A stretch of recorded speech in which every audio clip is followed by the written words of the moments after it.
What would happen if we actually built something and strategies alongside of community? What would happen if we actually gave them power where they could be decision makers? What would look different? Wealth building, in a sense, has to be broader than money. A key part to me is like they don't have to leave in order to thrive. Wealth starts with ownership. When we say building wealth, it's like what segment of the community are we speaking of? If we want to achieve the transformational, we need to build, or in some cases, rebuild the relational, and then experience the transactional together. Community wealth building, to me, embrace the notion that a community is an ecosystem within which everyone who's within the ecosystem can draw richness and sustenance to grow and be better, and then pass along and pay forward to the future generation to have the same opportunities.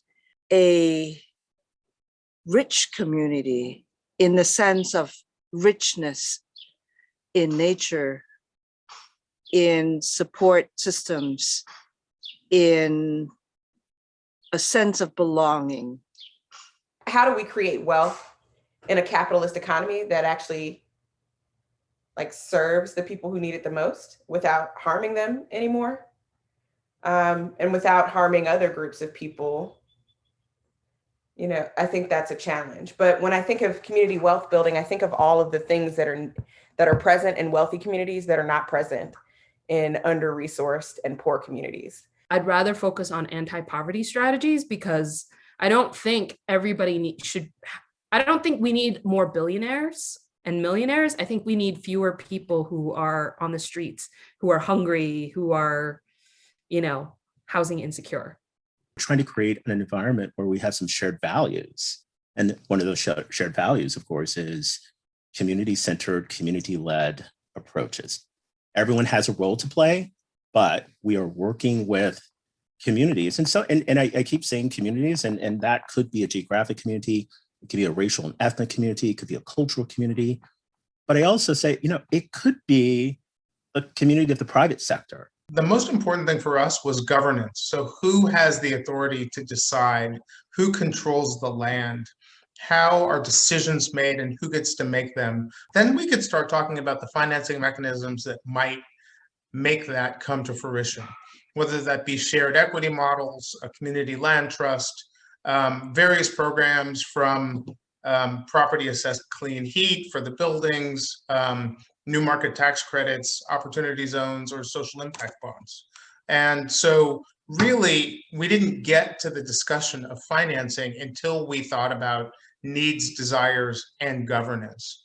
This land, was taken, it was built by someone else, and now we're building it and excluding. So how do we find ways through design to be inclusive and welcoming to communities that have felt shut out? Making sure that those residents and neighbors see themselves in those wealth building opportunities. One of the most, in particular, over the past year and a half, a very trite statement that got pushed by everyone is that we're all in this together. Whether it was COVID or, Black Lives Matter, we're all in this together. We're all in this together. We're all in this together. It's great PR stuff, but many folks didn't believe it. And still,